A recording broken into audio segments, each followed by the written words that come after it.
Skills உங்களுக்கு பணத்தை make பண்ணி கொடுக்காது. நான் இப்போ சொல்ல போகிற விஷயம் உங்களுக்கு பணத்தை மேக் பண்ணி கொடுக்கும். நிறைய பீப்புள் சொல்லுவாங்க எனக்கு டிசைன் தெரியும்னு. பட் உங்களுக்கான கிளைண்ட்ஸ் உங்கள் ஸ்கில்லை பற்றிலாம் கவலைப்பட போகிறதில்ல. அவங்க அவங்களோட ப்ராப்ளமை பற்றி மட்டும் தான் கேர் பண்ணுவாங்க. எப்பவுமே இந்த விஷயத்தை ஞாபகம் வச்சுக்கோங்க.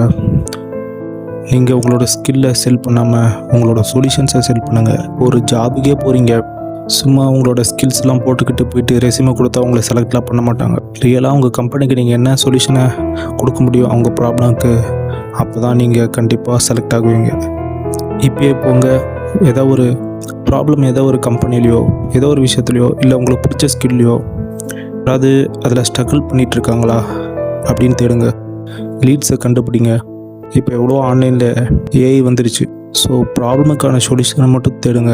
டைம் வேஸ்ட் பண்ணாதீங்க. இந்த மாதிரி நல்ல கண்டென்ட் வேணும்னா சப்ஸ்கிரைப் பண்ணுங்கள் மறக்காமல். தேங்க்யூ.